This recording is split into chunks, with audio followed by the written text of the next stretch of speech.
Ladies and gentlemen, family and friends, scholars and dignitaries, welcome to another episode. Welcome to my world.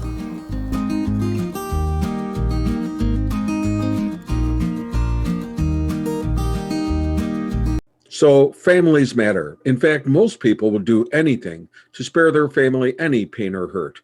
Well, back in the 50s and 60s, there was a general theme that if a girl or a boy got into trouble, people would say, well, you have to understand and have some compassion because he came from a broken family. In other words, because of a death of a father or as a result of a divorce, you understood that a child didn't have the advantages of having been raised by a father, of having a father help guide them, that a boy didn't grow up in an intact family with the full-time presence of a wise and responsible father. But toward the end of the 60s and into the 70s, broken families started to become more common, almost the norm, for a variety of reasons and mostly not good.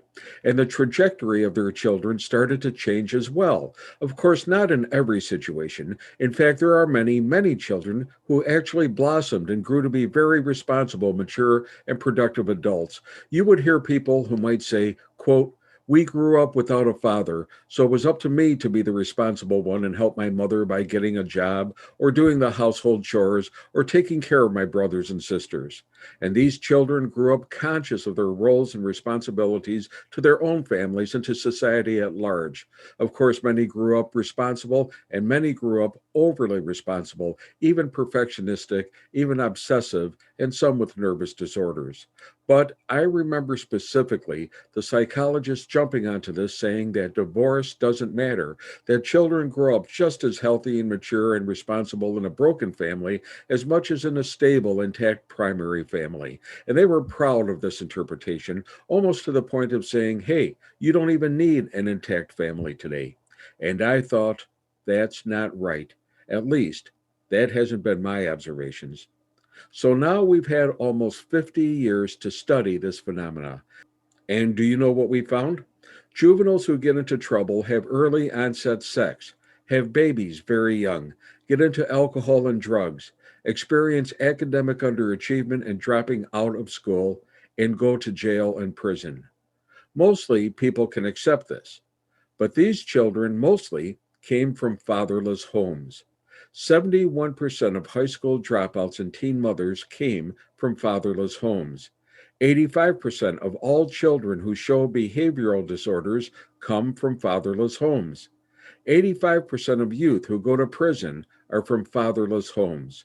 63% of youth suicides are children from fatherless homes. School dropout is related to the absence of a father in the home. Mental illness is related to the absence of a father in the home. Crime is related to the absence of a father in the home.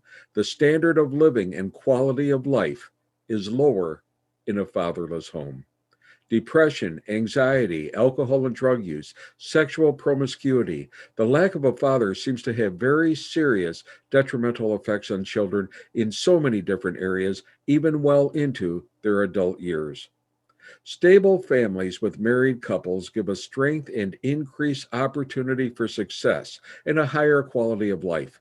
Stable families with both a mother and a father who are reliable, appropriate in discipline, help with the schoolwork, are involved with their children, who monitor and supervise their activities, who have age-appropriate roles, who model desirable behaviors, and who teach their children faith and have them practice it in the family church, tend to raise children with better outcomes, outcomes in health, mental and emotional health, better outcomes in securing short and long-term goals, and with an overall better quality and standard of life.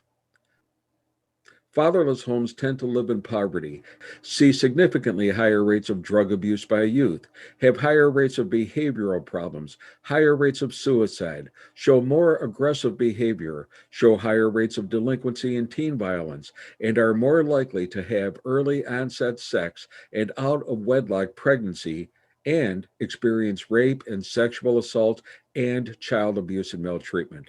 So, if you are looking for a valid explanation underlying the prevalence of violent crime, including street crime and murder, behavioral problems in schools, and mental health problems later in life, maybe, just maybe, the answer is right in front of us. Maybe it's due in large part to the absence of a father in the home. So don't blame the teachers. Don't blame the police.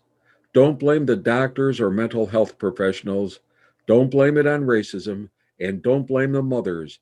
They are doing the best they can. Sociologists always have said that one of the key foundations of a civilized society is an intact family, a nuclear family, a stable and responsible, mature family. Maybe, just maybe, that's what we need to return to, family and God. Hey, be safe, be well, and may God bless.